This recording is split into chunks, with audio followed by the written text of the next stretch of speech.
Halo semuanya, welcome back to the next video berikutnya. I am recording 2 videos in a row. Can you tell? Yes? No? What's that? You can tell but you don't care? Oh. Yeah, okay, that's depressing that someone else take over. How about that? Read that out. Take over. So depressed.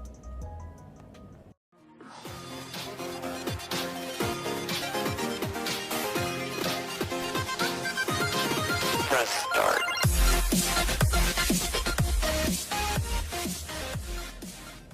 Okay, I'm back. I have nerves of steel. I've got this. Oke, jadi dalam video ini kita akan membahas mengenai organisasi dan sistem komputer. Jadi, kan dalam video-video sebelumnya kita membahas tentang algoritma, terus ya kita membahas mengenai data representation dalam komputer itu dengan biner segala-galanya dan juga logika. Tapi gimana cara semua tiga-tiganya itu come together? How do they work together? How do all these parts come together and work? Nah, ini yang kita akan bahas dalam video ini, yaitu tentang organisasi dan sistem komputer. Video ini terdiri dari 4 subtopik. Itu essence of computer system organization, key terms in machine organization, dan the concept of memory addresses. Right. That's right. And the role of machine instructions. Jadi, apa itu computer system organization? Computer system organization itu adalah structural layout dari masing-masing komponen sistem komputer dan juga bagaimana cara komponen-komponen komputer tersebut berinteraksi dan bekerja sama, serta itu mengenai lapisan dasar operasi komputernya. Berikut sini saya akan menampilkan sebuah gambar. Sangat warna-warni dan sangat penuh kata-kata yang mungkin kalian tidak ngerti ya. Tapi pertama mulai dari yang kanan. Ini kanan ya. Kalian kanan ya. Oke, jadi sini itu input devices. Atau mungkin enggak, I don't know. Input devices itu yang biru. Ini kan ada keyboard, mouse, scanner, dan joystick. Simply itu yang nanti komputer kalau itu menerima input, itu device yang kirim input ke dalam komputernya. Seperti mouse kan kita klik itu setiap kali klik itu ada input ke dalam komputernya. Gerakin mouse-nya juga itu ada sebuah input. Keyboard juga sama, scanner juga, joystick juga, semuanya kasih input dan data ke dalam komputernya. Kemudian yang tengah itu komputernya, dan tapi sebelum kita masuk itu kita yang ke bagian kiri itu output devices. Output devices itu ada komputernya akan kirim data dan sinyal keluar dan ke device yang luar ini seperti monitor, printer, speaker, dan headphones. Kalau monitor kan itu dia itu jadi komputernya akan keluarin data dan jadi monitornya tahu mendisplay apa di layarnya. Printer itu dia tahu nanti dia harus ngeprint apa. Speaker dan headphone sama-sama keluarin suara dari komputernya. Kemudian dalam bagian tengahnya itu ada CPU. Nah, CPU itu apa? CPU mungkin kalian tahu gak itu kepanjangannya apa? Yes? No? Anyone know? No? Thank you. Yeah. CPU is Central Processing Unit. Ya agak not that hard ya. Central itu bagian tengah, processing ini yang proses unit. Jadi CPU Central Processing Unit. Jangan sampai lupa. Kalau lupa nanti dimarahin dosen. Jadi CPU itu yang memproses instruksi dan manage operasi-operasi sistemnya. Terusnya di bawahnya itu ada control unit. Control unit itu dia yang interpretasikan komen-komen dan mengeksekusikan instruksi ke bagian lain. Jadi dia yang menerima perintahnya, terus dia yang kasih tahu yang lain harus ngapain. ALU itu Arithmetic Logic Unit. Essentially dia kalkulator lah. Dia yang itu ALU ada yang compute arithmetic dan logical operationsnya, sehingga dia yang kayak pikir-pikir lah di otaknya. Terus yang paling bawah itu yang memory. Memory itu ya dia yang nge-store, dia bagian storage untuk semua datanya. Jadi kalau kita zoom in dikit ke bagian memorinya, itu jadi apa itu computer memory? Computer memory itu essentially adalah sebuah list yang besar dan panjang banget.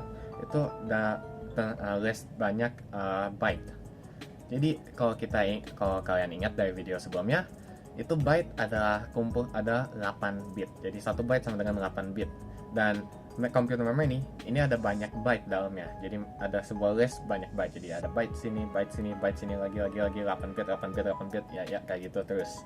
Dan masing-masing lokasi byte ini bisa simpan, mengubah dan retrieve value yang di dalam memory slotnya.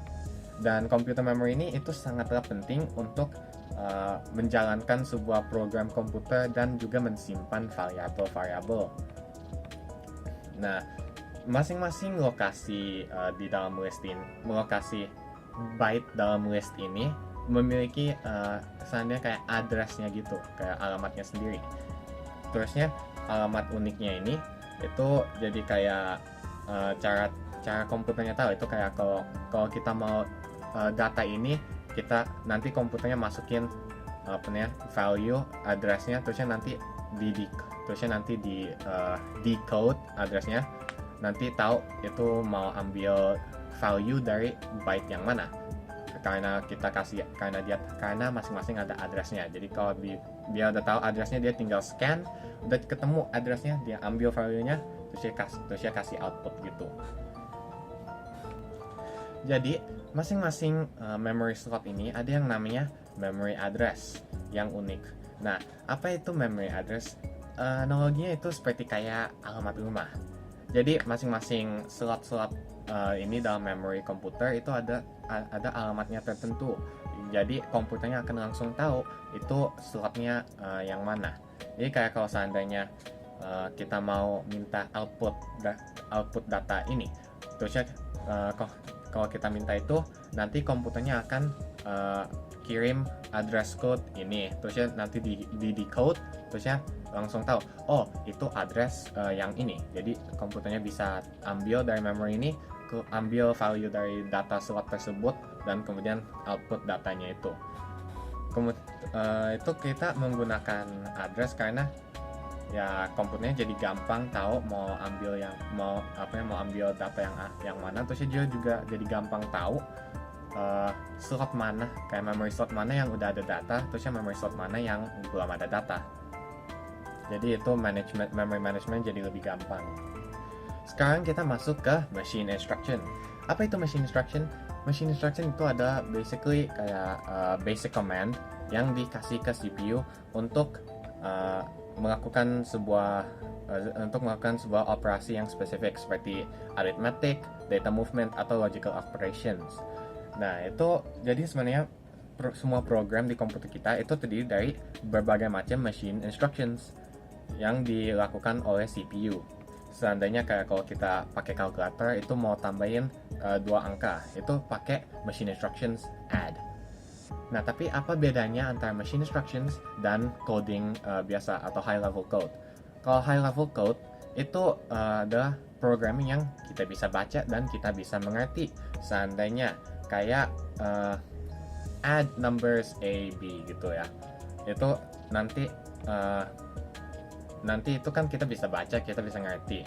Tapi itu kalau machine instructions buat komputer, itu mereka harus kayak pakainya hanya bisa bit, yaitu binary command. Jadi masing-masing instruksi machine itu ada bitnya sendiri, ada code-nya sendiri. Ini saya akan tampilin sebentar semua code-code-nya. Kalau kalian lihat itu tadi ada add itu kan 0000, ada berapa itu nolnya? Ada banyak nolnya ya. Dan 111 itu add A. Itu jadi yang itu machine instruction yang bisa dibaca oleh komputernya. Seandainya kalau kita bisa baca nomornya, cuman kita nggak ngerti itu apa ya. Jadi sekarang di layar ini saya tampilkan sebuah code ya. Itu code program yang biasanya yang dasarnya itu define add underscore numbers A, B, return A plus B. Terusnya kan nanti resultnya sama dengan add underscore numbers Ya, terusnya kita ada variable lagi result sama dengan add underscore numbers 5,3, terusnya nanti print result.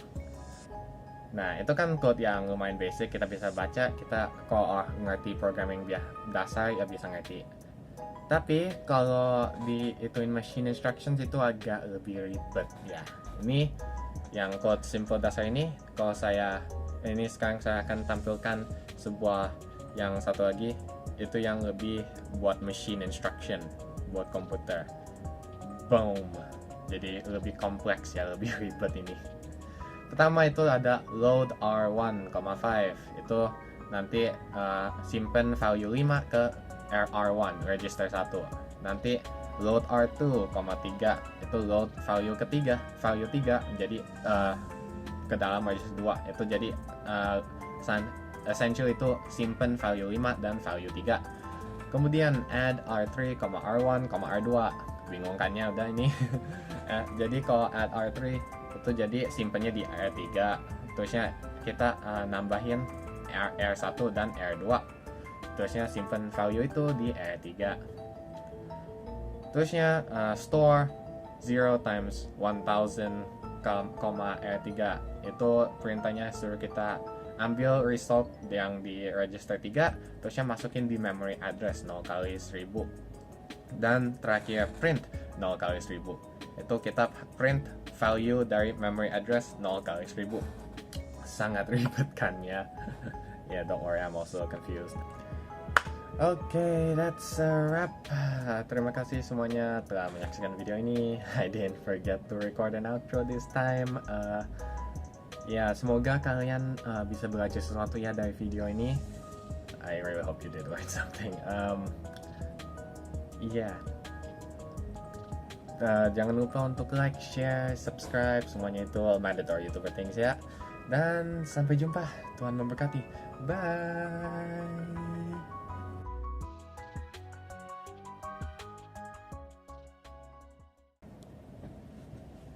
Wow, Frida.